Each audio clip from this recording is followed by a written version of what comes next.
بسم اللہ الرحمن الرحیم نحمده ونصلی علی رسولہ الکریم اما بعد فاعوذ باللہ من الشیطان الرجیم بسم اللہ الرحمن الرحیم۔ ناظرین کرام، سوال اور جواب کے سیشن میں آپ کے سامنے حاضر ہوں۔ تو جو سوالات آپ نے کیے تھے تو واٹس ایپ گروپ پر میں دیکھ رہا ہوں اس کو اور انشاءاللہ ایک ایک کر کے اس کا جواب دیا جاتا ہے۔ سب سے پہلا سوال ہے نوشاد صاحب کا، لکھنؤ سے پوچھتے ہیں کہ ایک مسئلہ 60-70 سال سے لوگوں کے درمیان گھوم رہا ہے جس پر تسلی بخش جواب آج تک نہیں دیا گیا۔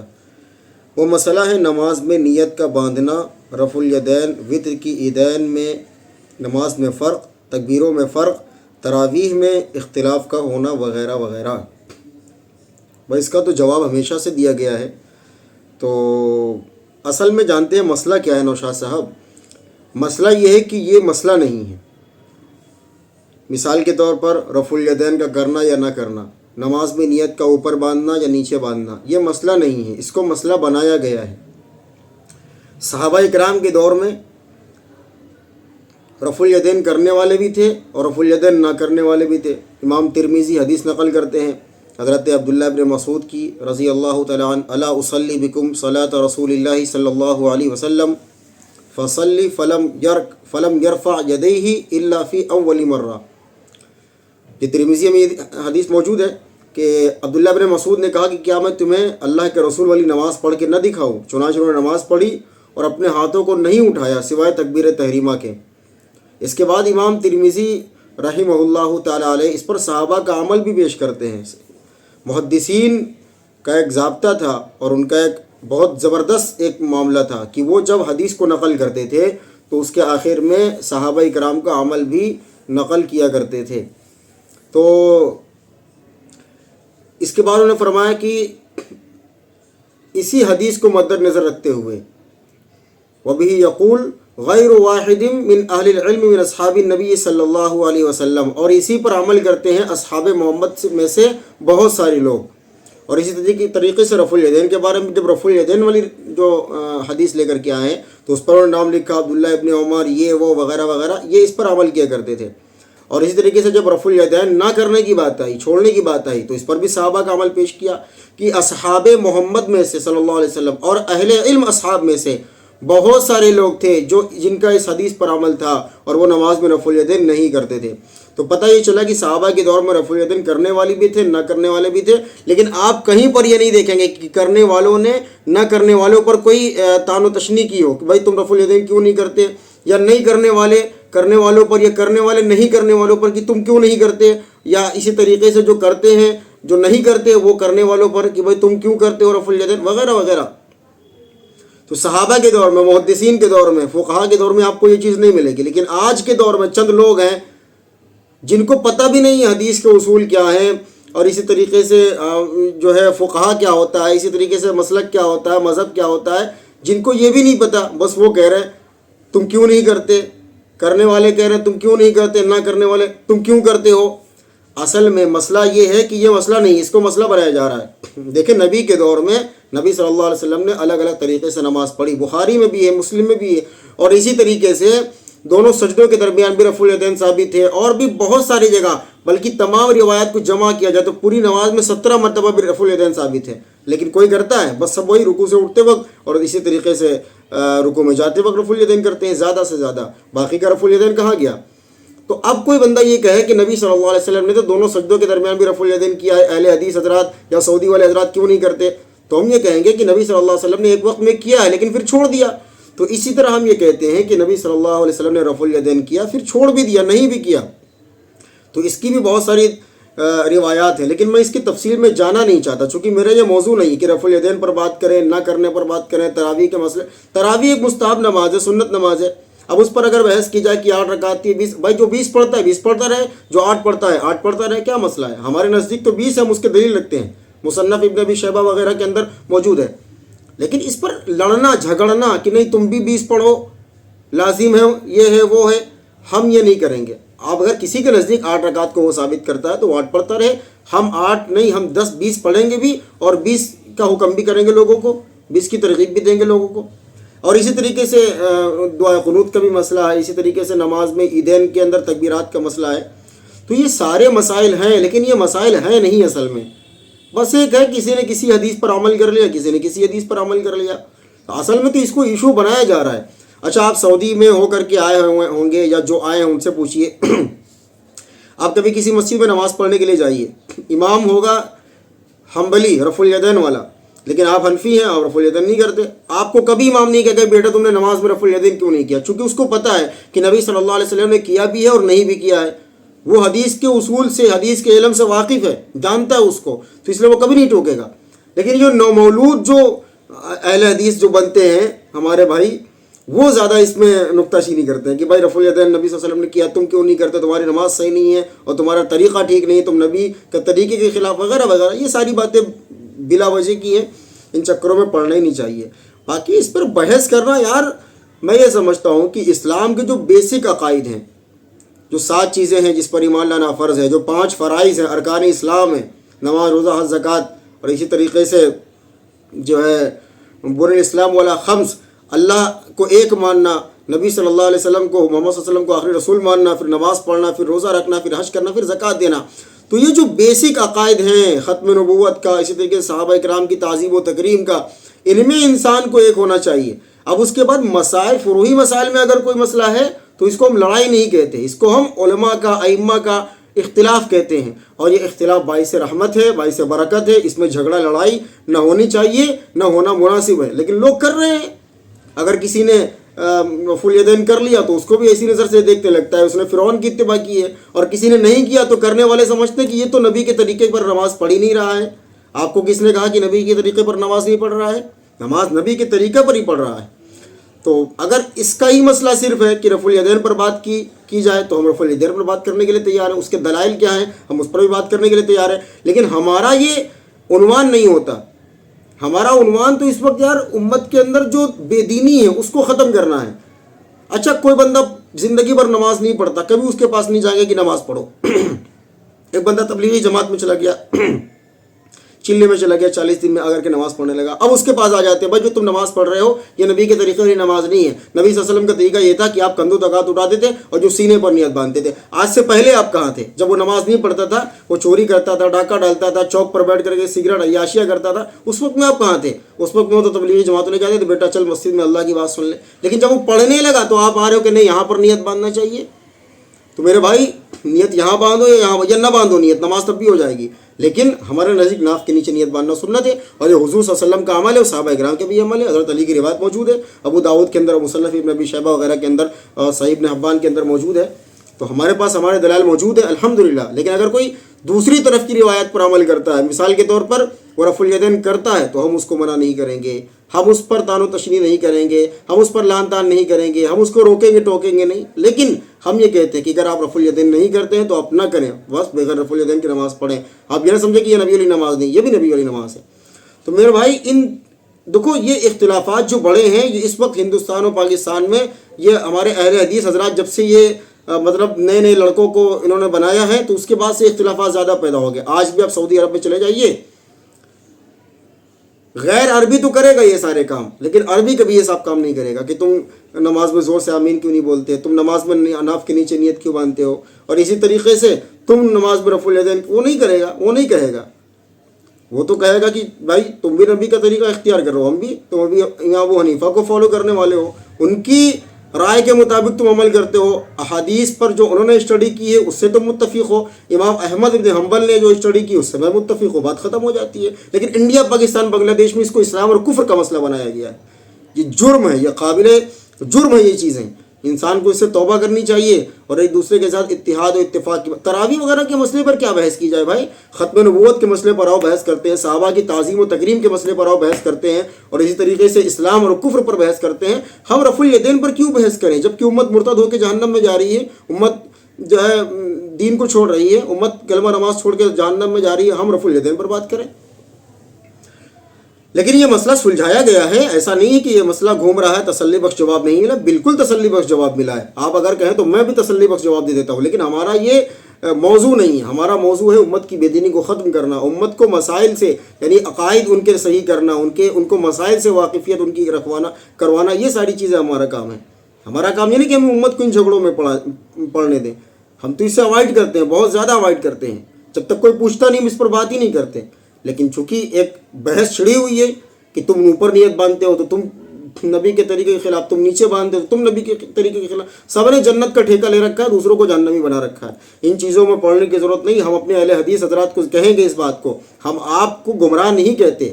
لیکن اگر آپ یہ کہتے ہیں کہ اب جو تم نماز پڑھتے ہو ناف کے نیچے والی اس لیے تمہاری نماز غلط، تب تو بالکل آپ گمراہ ہو جائیں گے. آپ رفع الیدین نہیں کرتے آپ غلط، تب تو آپ گمراہ ہو جائیں گے. باقی اگر آپ ہاں بڑے بڑے مسائل میں جو اختلاف ہے، جیسے 3 طلاق کا مسئلہ ہے، یہ پوری امت کے جمہور کے جو یعنی ان کا جو موقف ہے اس کے خلاف ہے، تو اس میں آپ کو نظر ثانی کرنی چاہیے، اس پر آپ کو جمہور سے متفق ہونا چاہیے. اور بھی بڑے بڑے مسائل ہیں جو، باقی ان چیزوں میں پڑھنے کی ضرورت نہیں ہے. بھیا کوئی وتر کی نماز 1 پڑھے 3 پڑھے پڑھنے دو. ہم 3 پڑھتے ہیں، 3 کے دلیل ہمارے پاس ہے، نبی صلی اللہ علیہ وسلم سے ثابت ہے. اور اسی طریقے سے بخاری شریف وغیرہ میں اور بھی بہت ساری کتابوں میں روایت موجود ہے، ہم اس پر عمل کریں گے. ہم لوگوں کو بھی کہیں گے کہ اس پر عمل کرو. لیکن اگر کوئی کہتا ہے کہ نہیں میں اس حدیث پر عمل کرتا ہوں، میں کہتا ہوں کرو عمل، کوئی مسئلہ نہیں ہے. دانش صاحب پوچھتے ہیں امروہہ سے کہ جو امام داڑھی کاٹتے ہیں اور مفتی ہیں تو کیا ان کے پیچھے نماز پڑھنا کیسا ہے؟ بھائی دیکھیں، جو داڑھی کٹاتا ہے تو داڑھی کٹانا تو ناجائز ہے اور حرام ہے، تو داڑھی کٹانا جائز نہیں ہے. تو کوئی کام جب کھلم کھلا گناہ ہوتا ہے تو پھر اس کی امامت مکروہ ہوتی ہے، تو جان بوجھ کر کے نماز نہیں پڑھنا چاہیے. باقی اگر نماز پڑھ لیں گے تو ادا ہو جائے گی. اور اگر کوئی امام نہیں ملتا بغیر داڑھی والا، داڑھی والے کے پیچھے پڑھنا ہی مجبوری ہے، کچھ لوگ جماعت بھی نہیں کر سکتے تو ان کے پیچھے بھی پڑھ لیجئے. نماز مکروہ ہوتی ہے لیکن ہو جاتی ہے. لیکن جان بوجھ کر کے نہ پڑھیں کہ ہم انہیں کے پیچھے پڑھیں گے، یہ گناہ ہے. سقیم صاحب راجستھان سے کہتے ہیں کہ میرا سوال یہ ہے کہ اہل حدیث اونٹ کیمل کا میٹ کھانے سے وضو ٹوٹ جاتا ہے جبکہ حنفی لوگوں کا وضو نہیں ٹوٹتا. دیکھیں حدیث ہے مسلم شریف کی، غالباً حضرت جابر رضی اللہ تعالیٰ نے اس کے راوی ہیں کہ اللہ کے رسول علیہ الصلوۃ والسلام نے فرمایا کہ اونٹ کا گوشت کھاؤ تو اس سے وضو کرو. تو ایک حدیث موجود ہے، لیکن انہی جابر رضی اللہ تعالیٰ عنہ کی جو روایت ہے ابو داؤد وغیرہ کے اندر موجود ہے، فرماتے ہیں کہ اللہ کے رسول علیہ الصلوۃ والسلام کا آخری عمل یہ تھا کہ آپ نے آگ پر پکی چیزوں کے بعد وضو کرنے کا حکم نہیں دیا. یعنی آپ وہ جو پہلا حکم تھا وہ منسوخ تھا. 2 باتیں ہیں. اچھا کچھ چیزیں ایسی بھی، صرف اونٹ کے بارے میں نہیں ہے، حدیث میں آتا ہے کہ کوئی بھی چیز اگر آگ پر پکی ہوتی تھی تو اس کو کھانے کے بعد اس سے وضو کرنا پڑتا تھا. یہ پہلے تھا. تو اب آپ نے کھانا کھایا، آپ نے چائے پی، حتیٰ کہ پانی بھی گرم کیا، وضو کیا، تب وضو ہی نہیں ہوا آپ کا. اس کا مطلب تو اس سے محدثین کی اصطلاح میں اس کو کہتے ہیں وضو لغوی، یعنی ہاتھ دھونا، منہ دھونا اور کلی کرنا.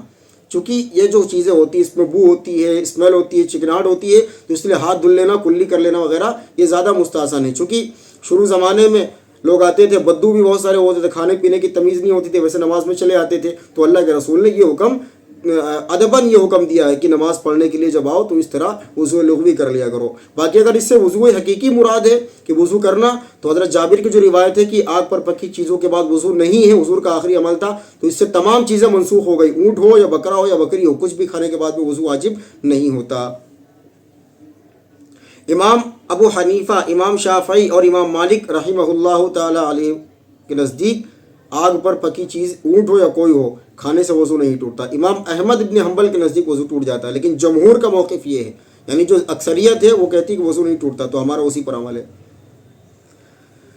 جی محمد جاوید صاحب پوچھتے ہیں اتر پردیش سے، خلیل آباد، سنت کبیر نگر اتر پردیش، پن کوڈ وغیرہ وغیرہ. بھائی پن کوڈ وغیرہ اس وقت میں لکھا کریے جب مجھ سے پروڈکٹ منگوائیں. آپ تو مسئلہ پوچھ رہے ہیں تو آپ شہر کا نام لکھ دیں کافی ہے. پوچھتے ہیں کہ ہمارے اور آپ کے نبی محمد صلی اللہ علیہ وسلم نے رفع یدین کرنے سے منع فرمایا ہے. دیکھو وہی بات آ گئی، یہ چیزیں گھولی جاتی ہیں. یہ پوچھتے نا، لیکن ان سے کسی نے کہا ہے کہ دیکھو یہ چیز ہے، تو اس میں پوچھ رہے ہیں بھائی ہمارے. چلو اچھی بات ہے، پوچھ لیا. جی ہاں، حضور صلی اللہ علیہ وسلم نے ایک جگہ منع بھی فرمایا ہے. مسلم شریف کی حدیث ہے کہ جابر رضی اللہ تعالیٰ عنہ فرماتے ہیں کہ خرج رسول اللہ صلی اللہ علیہ وسلم كنا صلينا فقال ما لي اراكم رافعي ايديكم كانها اذناب خير شمس اسكنوا في الصلاه. یہ کتاب الصلاح کے اندر یہ روایت موجود ہے کہ حضور صلی اللہ علیہ وسلم باہر تشریف ہے، ہم نماز پڑھ رہے تھے. آپ نے فرمایا کہ کیا ہو گیا کہ میں تمہیں دیکھتا ہوں کہ تم شریر گھوڑوں کی دم کی طرح اپنے ہاتھوں کو بار بار اٹھا رہے ہو، تو تم نماز میں سکون اختیار کرو. تو اس سے کچھ محدثین اور فقہا کہتے ہیں کہ اس سے نماز میں رفع الیدین کرنے کو منع کیا گیا. کچھ کہتے ہیں کہ رفع الیدین منع نہیں کیا، بلکہ سلام کے وقت یا سلام کے بعد جو ہاتھ اٹھایا جاتا تھا اس کو منع کیا ہے.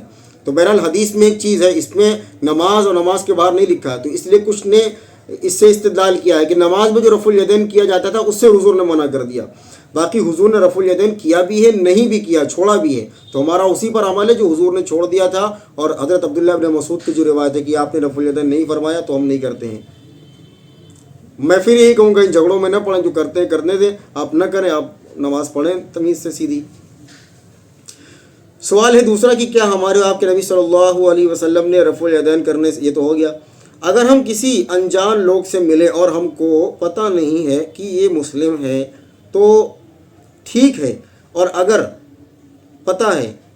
پتہ چلا کہ یہ مسلم ہیں، پھر سلام کرنا کیسا؟ بھائی سلام کرو، کوئی بھی ہو، السلام علیکم، اگر وہ ہوگا تو وعلیکم السلام کہے گا، وہ نہیں تو کچھ اور بول دے گا، تو اس میں تو کوئی حرج نہیں ہے۔ ہاں کسی کو سلام کرنا، کسی غیر مسلم کو، تو اس میں سلام سے بہتر سلام ہے یہدیکم اللہ یا السلام علی من اتبع الہدی، اس طرح کی چیزیں ہیں۔ سوال اور ہے کہ گانا سننا حلال ہے یا حرام؟ حدیث کی روشنی میں جواب دیں۔ گانا سننا حرام ہے، اور اس پر حدیث موجود ہے کہ حضور اکرم صلی اللہ تعالیٰ علیہ وسلم نے ارشاد فرمایا تھا، بخاری شریف کی حدیث ہے، حدیث نمبر 5590، تو فرمایا کہ لَيَكُونَنَّ مِنْ أُمَّتِي أَقْوَامٌ يَسْتَحِلُّونَ الْحِرَّ وَالْحَرِيرَ وَالْخَمْرَ وَالْمَعَازِفَ۔ حضور اکرم صلی اللہ تعالیٰ علیہ وسلم نے ارشاد فرمایا کہ میری امت میں ایسے بدبخت پیدا ہوں گے جو شراب کو اور اسی طریقے سے ان کو گانے بجانے کو حلال قرار دیں گے۔ تو یہ تو حدیث میں ہے کہ آخری زمانے میں بدبخت ہوں گے جو گانے بجانے کو حلال کہیں گے، تو اس میں پھر اب میں کیا بتاؤں کہ گانا بجانا حلال ہے یا حرام ہے، اب آپ خود ہی فیصلہ کر لیں۔ اور بھی بہت سے، ایک حدیث میں آتا ہے کہ گانا دل میں نفاق پیدا کرتا ہے، ایک حدیث میں آتا ہے کہ قیامت کے وقت وظہرت القینات والمعازف کی گانے بجانے کے جو آلات ہیں، آلات موسیقی، وہ عام ہو جائیں گے، یہ بھی حدیث میں موجود ہے۔ تو یہ تو قیامت کی نشانیوں میں سے ایک نشانی ہے کہ گانا بجانا عام ہوگا، اور نہ صرف عام ہوگا بلکہ لوگ اس کو حلال بھی سمجھیں گے۔ اچھا، کچھ احادیث کے اندر آتا ہے کہ نبی صلی اللہ علیہ وسلم کے زمانے میں کچھ لڑکیاں دف بجاتی تھیں اور اسی طریقے سے گاتی تھیں، تو اس سے لوگوں نے سمجھا کہ گانا بجانا بھی حلال ہو گیا، حالانکہ ایسا نہیں ہے، گانا بجانا حلال نہیں ہے۔ یہ ہے کہ جو وہ گانا بجانا ہے اس سے مراد کچھ اور چیزیں ہیں، اس سے مراد ہے کہ چھوٹی بچیاں دف بجاتی تھیں۔ دف کس کو کہتے ہیں کہ ایک لکڑی کا وہ کچھ ہوتا ہے یا کچھ برتن ہو تو اس کے ایک طرف کچھ باندھ دیا جاتا ہے، چمڑا وغیرہ، تو اس کو بجانا۔ تو جس چیز کا ذکر حدیث میں موجود ہے، جائز کی حد تک تو وہ جائز ہے کہ دف بجا سکتے ہیں، اس طرح کے جو ڈفلی ہمارے ہاں بولتے ہیں۔ باقی جو وہ گانا نہیں ہوتا تھا، وہ نغمات ہوتے تھے جو نبی صلی اللہ علیہ وسلم کی تعریف میں کہے جاتے تھے، اور بعض اوقات جہاد میں جوش دلانے کے لیے کہے جاتے تھے۔ اس کو آپ اس سے جوڑ رہے ہو، تب تو کل کو کہو گے قرآن سننا گانا سننا برابر ہے، قرآن بھی ایک نغمہ ہے، گانا بھی ایک نغمہ ہے۔ ایسا نہیں ہے، حدیث میں گانے کی ممانعت، گانا دل میں نفاق پیدا کرتا ہے۔ اور اس طریقے سے قرآن کریم کے اندر بھی اس کا ذکر موجود ہے کہ مطلب برائی کا جب ذکر کیا گیا تو لہو الحدیث کا ذکر کیا گیا۔ ابن عباس کہتے ہیں کہ اس سے مراد گانا بجانا ہے، تو اس کو حلال نہ سمجھے، جو لوگ سمجھتے ہیں وہ صریح گمراہی میں مبتلا ہے۔ اللہ ان کو ہدایت نصیب فرمائے۔ اور سوال ہے کہ کیا ہر ایمان والا قرآن اور حدیث پڑھ کر سمجھ سکتا ہے؟ ہمارے نبی محمد صلی اللہ علیہ وسلم کا کیا حکم ہے؟ محمد صلی اللہ علیہ وسلم کا کیا؟ اچھا ہر مسلمان قرآن اور حدیث پڑھ کر جی ہاں سمجھ سکتا ہے۔ وَلَقَدْ يَسَّرْنَا الْقُرْآنَ لِلذِّكْرِ فَهَلْ مِن مُدَّكِرٍ، کہ ہم نے قرآن کو آسان کر دیا سمجھنے کے لیے اور نصیحت حاصل کرنے کے لیے۔ تو جو آیات نصیحت کی ہیں جس میں جنت اور جہنم کا ذکر ہے، ہر آدمی پڑھ کے سمجھ سکتا ہے، لیکن جو عقائد اور مسائل سے تعلق رکھتی ہیں اس کے لیے آپ کو پی ایچ ڈی کرنی پڑے گی۔ وہ پی ایچ ڈی کریں گے، آپ فقہ کو سمجھیں گے، آپ اصول حدیث کو سمجھیں گے، حدیث کو سمجھیں گے، آپ اسی طریقے سے نحو اور صرف کو سمجھیں گے۔ ان تمام علوم کو سمجھنے کے بعد میں آپ قرآن کی ہر آیت کا مطلب سمجھ سکتے ہیں۔ اگر یہ علوم آپ کے پاس نہیں ہے، صرف آپ ٹرانسلیشن پڑھنا چاہتے ہیں تو آپ بالکل پڑھیے اور سمجھیے، لیکن جو آیات نصیحت کی ہیں، جو آیات یعنی آخرت سے متعلق ہیں، کسی عمل پر نیکی ملنے کی آیات ہیں، وہ ساری جو آیات ہیں آپ بالکل سمجھ سکتے ہیں۔ لیکن آپ کہیں کہ نہیں ہم سب کچھ سمجھیں گے، تو سب کچھ سمجھنے کے لیے صحابہ اکرام نے بھی 23 سال لگائے تھے، آپ کو بھی لگانے پڑیں گے۔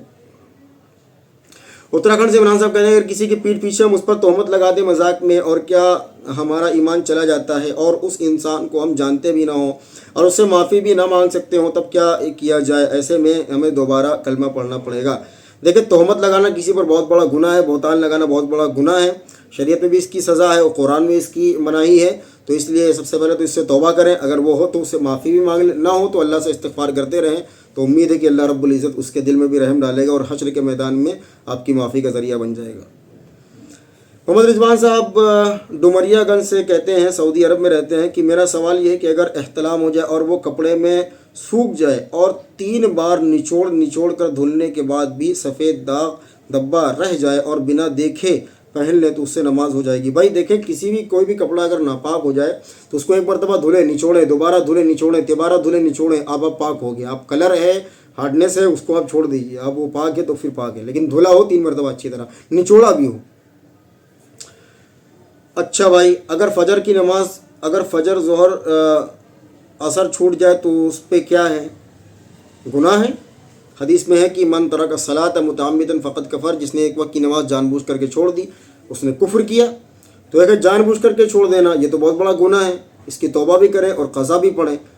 باقی اگر سو گئے انجانے میں یا کچھ ایسا ہو گیا تو چھوڑ گئی تو اس کے بعد اب اس کی قضا کر لیں، لیکن عادت بنانا نماز چھوڑنے کی تو بہت بڑا گناہ ہو جائے گا۔ پھر اب قضا کریں بعد میں جب چھوٹ گئی ہو، تو جیسے ظہر کی نماز عصر کی چھوٹ گئی، مغرب کی، اب رات میں قضا کر لیں اس کی۔ مولانا صاحب اکثر کوچنگ شام کو رہتی ہے، اس میں مغرب نہیں پڑھ پاتے ہیں، اس کا کیا سولوشن ہے؟ کوچنگ کا ٹائم بدلیں آپ۔ 2 باتیں ہیں، مغرب جماعت سے نہیں پڑھ پاتے یا مغرب کی نماز ہی نہیں پڑھ پاتے، الگ الگ باتیں ہیں۔ تو ایک تو ہے کہ جماعت سے نہیں پڑھ پاتے، اس میں بھی بالکل اجازت نہیں ہے کہ آپ جماعت چھوڑتے رہیں، کبھی کبھار چھوٹ جائے کوئی مسئلہ نہیں، لیکن مسلسل چھوڑنا یہ صحیح نہیں ہے۔ تو کوچنگ کی ٹائمنگ چینج کریں، دوسرے وقت میں کوچنگ کریں یا دوسری جگہ جائیں۔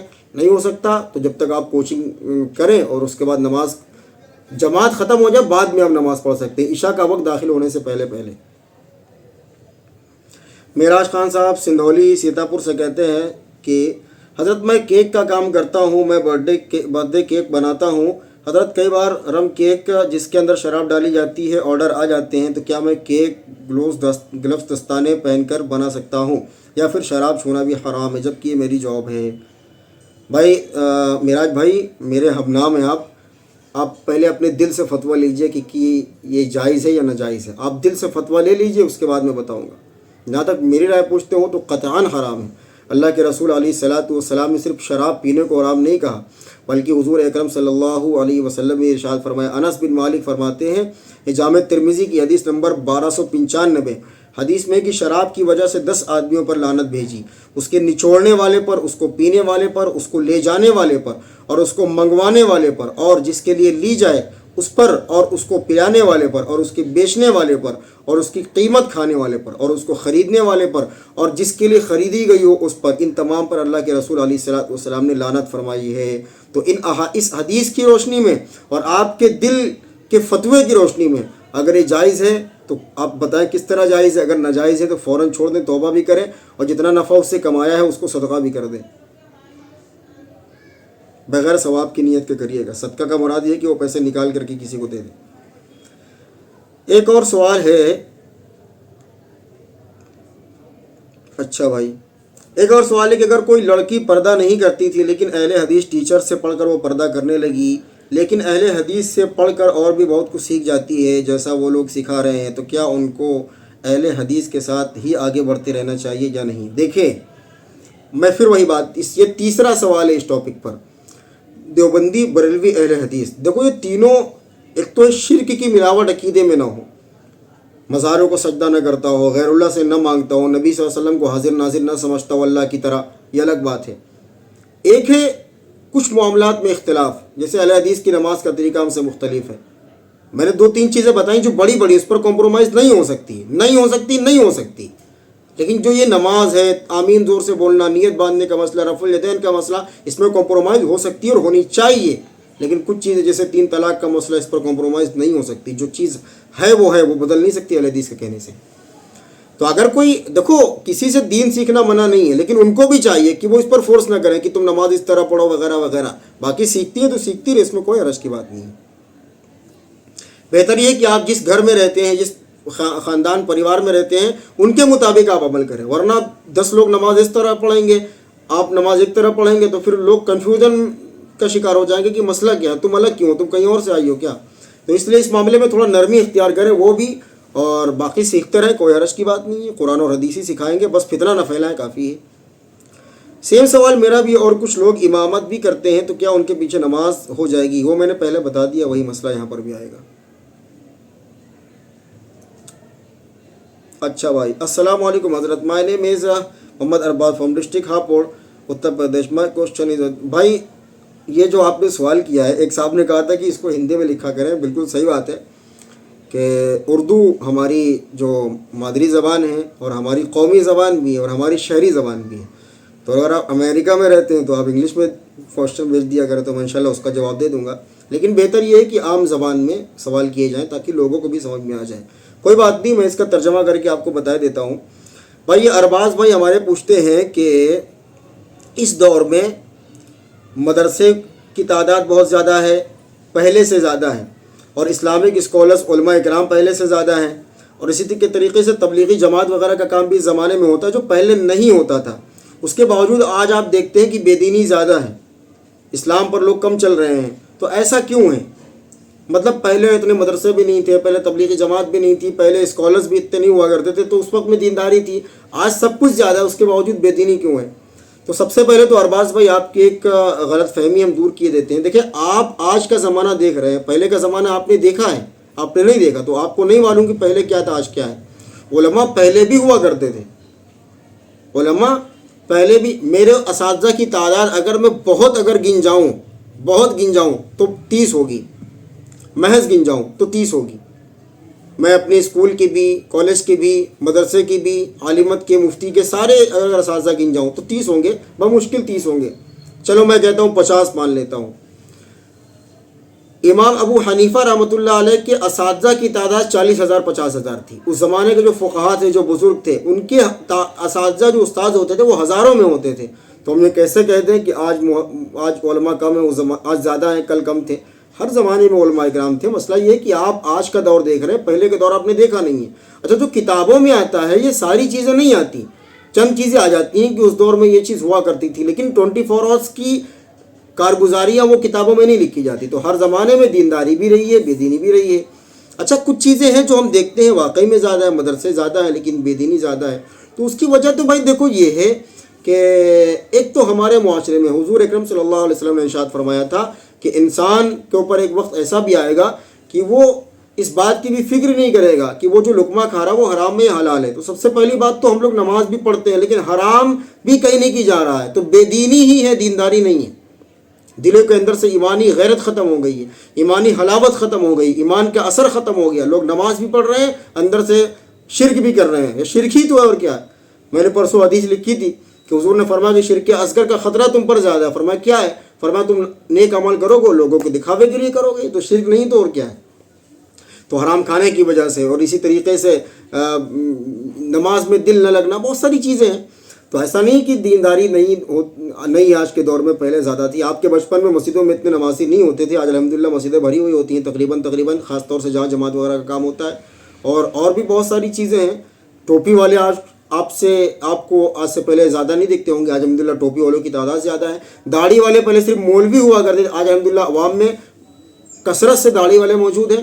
تو ایسا نہیں ہے کہ اس زمانے میں دینداری تھی آج نہیں ہے، اس زمانے میں بھی دینداری ہوا کرتی تھی، بے دینی بھی ہوا کرتی تھی، لیکن یہ ہے کہ اب موجودہ دور میں فتنہ وغیرہ ہے۔ اس زمانے میں موبائل فون نہیں تھا، آپ خط لکھتے تھے، خط چلا جاتا تھا، 15 دن کے بعد پہنچتا تھا۔ آپ کو مثال کے طور پر یہاں سے دلی خط بھیجنا ہے تو دلی جاتے جاتے کم سے کم 1 ہفتہ لگ جائے گا خط، لیکن موبائل میں 1 سیکنڈ بھی نہیں لگتا، آپ امریکہ میں سے بھیج سکتے ہیں۔